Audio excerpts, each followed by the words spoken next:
Hello everyone, welcome to my first YouTube blog. और मेरे channel पे आप सभी का स्वागत है। और ये मेरा पहला ब्लॉग है और इस ब्लॉग के माध्यम से मैं आपको ये बताना चाहती हूँ कि हिंदी विषय से नेट जेआरएफ की तैयारी कैसे करें। आप अगर हिंदी से नेट जेआरएफ की तैयारी कर रहे हैं तो आप इस वीडियो में बने रहिए। मैं आपको पूरी स्ट्रेटजी बताऊँगी कि आप अभी 3 महीने हैं और 3 महीने में आप बहुत अच्छा परफॉर्म कर सकते हैं, कि उसके लिए कुछ इंपॉर्टेंट टिप्स हैं जिसको आप फॉलो करेंगे तो आप बहुत अच्छा आगे कर सकते हैं। आज मैं उसी के बारे में बताऊंगी कि आपको कहाँ से पढ़ना चाहिए और किन किन बुक्स, कौन कौन सी बुक इंपॉर्टेंट है और आपको शॉर्ट नोट्स कैसे बनाने चाहिए। मैं सबसे पहला काम हमें सिलेबस देखना है कि सिलेबस कैसा है। पूरा सिलेबस एक बार अच्छे से पढ़ लेना है। हमें पूरा सिलेबस याद हो जाएगा तो 2 से 3 क्वेश्चन वहीं से बन जाते हैं। टेक्स्ट वाला जो पोर्शन है तो हमें सबसे पहले पूरा सिलेबस अच्छे से एनालाइज करना है। उसके बाद हमें ये पीवाईक्यू देखने हैं जो सबसे ज़रूरी है। पीवाईक्यू अगर हम 5-6 साल के इधर कर लेते 2020 से भी, तो 1 साल में 2 बार पेपर होता है।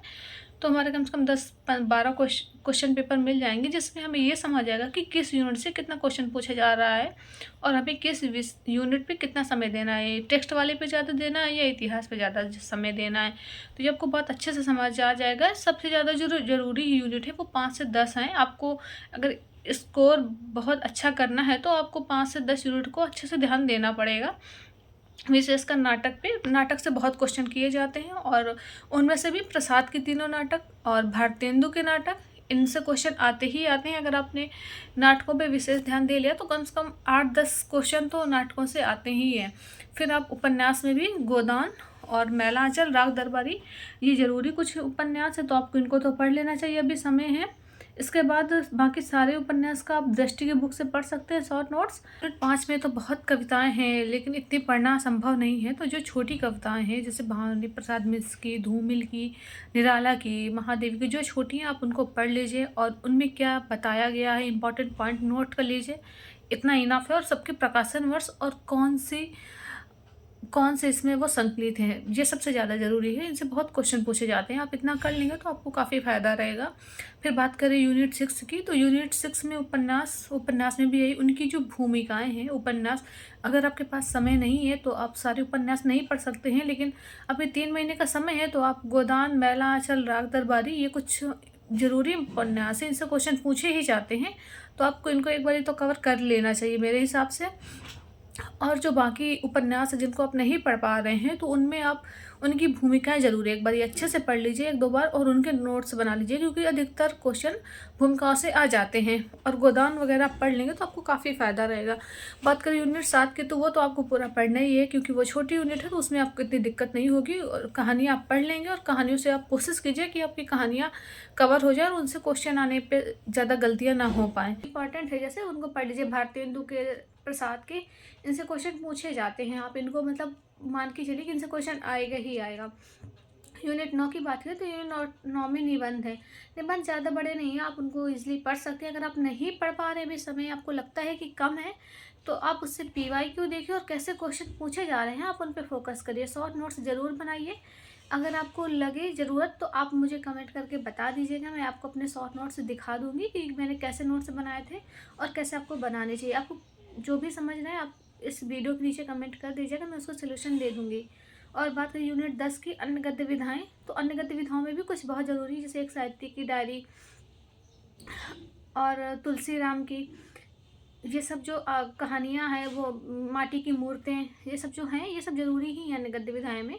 तो आपको यूनिट 10 को भी ध्यान देना है। लेकिन सबसे अगर हम बात करें इन 5 से 10 यूनिट के बीच में, तो सबसे ज़रूरी यूनिट है यूनिट 8। नाटक से क्वेश्चन बहुत पूछे जाते हैं और प्रसाद के नाटकों से विशेषकर ज़्यादा क्वेश्चन पूछे जाते हैं। आप पीवाईक्यू एनालाइज करेंगे तो आप ये समझ पाएंगे कि नाटकों का कितना अहम योगदान है, इस पेपर में कितने ज़्यादा क्वेश्चन पूछे जाते हैं।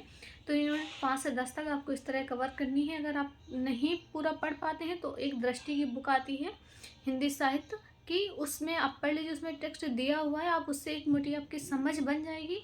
लेकिन जैसे उसमें पूछ लेता है कि लाइनों को लगाना क्रम से, तो उसके लिए आपको पूरा टेक्स्ट पे ही ध्यान देना पड़ेगा। 5 से 10 यूनिट 5 से यूनिट 10 तक आप ऐसे कवर कर सकते हैं। 1 से जो 5 तक है उसमें से भाषा विज्ञान बहुत उससे कुछ फिक्स क्वेश्चन है जो वही बार बार पूछे जाते हैं। तो आप पीवाईक्यू अगर यूनिट 1 के सारे पीवाईक्यू लगा लेते हैं 5-6 साल के, तो आपको बहुत फ़ायदा करेगा, क्योंकि 1 साल में 2 बार पेपर होता है तो आपको इनफ रहेगा अगर आप वो लगा लेते हैं। और हिंदी साहित्य का इतिहास बहुत बड़ा है, तो आप उसको पूरा नहीं कर सकते, लेकिन अगर आपके पास रामचंद्र शुक्ल की बुक है, अगर आप उसको पढ़ते हैं तो उससे आपके क्वेश्चन आ जाते हैं, क्योंकि ज़्यादातर क्वेश्चन इतिहास के हिंदी साहित्य का इतिहास रामचंद्र शुक्ल की पुस्तक से ही पूछे जाते हैं। तो आप उसको विशेषकर पढ़ लीजिए। और हिंदी के विद्यार्थी हैं तो अभी तक सबने पढ़ ही रखी होगी हिंदी साहित्य का इतिहास रामचंद्र शुक्ल की, तो आप उसको पढ़े ही हुए हैं अगर शॉर्ट नोट्स है तो आपको बहुत फ़ायदा करेगा। हिंदी साहित्य के इतिहास के क्वेश्चन उससे आपके आराम से बन जाएंगे। और साहित्य शास्त्र और पाश्चात्य साहित्य शास्त्र की बात करें तो इसके PYQ आप देखते रहिए और इससे हो जाएगा। वैचारिक सबसे अच्छी यूनिट है, आपको स्कोर बढ़ाने में मदद करती है। और ये विचार गांधीवादी विचारधारा, अम्बेडकर विचारधारा जो भी है, तो ये सब हमने कहीं ना कहीं बचपन से अभी तक सुनी हुई होती है, कहीं ना कहीं पढ़ा होता है। तो आप यूनिट 4 वहाँ से कर लीजिए। आप ऐसा करेंगे यूनिट 4 में के भी थोड़े वीडियो देख लीजिए, आपको हिंदी भी त्रिशा में PYQ कराए गए हैं, तो आप उस चैनल का सहारा ले सकते हैं। अगर आपको कोई और दिक्कत हो तो आप बताएं, मैं आपको उसका सोल्यूशन बता दूंगी। और इसके साथ हम पेपर 1 की कैसे तैयारी करें, इसका अगर आपको पेपर 1 में दिक्कत है तो आप बताइएगा, मैं उसका वीडियो आपको बना दूँगी। Thank you for watching guys. और अगर आपको ये वीडियो अच्छी लगी हो और अगर आपको इस वीडियो से थोड़ी भी मदद मिलती है कि आपकी तैयारी में कुछ भी इम्प्रूवमेंट होता है, तो प्लीज़ मेरे चैनल को सब्सक्राइब करें और वीडियो को लाइक करें, कमेंट करें। अगर आपको कुछ भी डाउट है, अगर आपको समझ नहीं आता है या पेपर फर्स्ट को लेके इसमें अभी हिंदी साहित्य में ये कुछ डाउट हो, तो आप मुझे कमेंट करके बता सकते हैं। मैं आपके लिए आपके जो भी डाउट होंगे मैं वो क्लियर करने की कोशिश करूँगी। Thank you.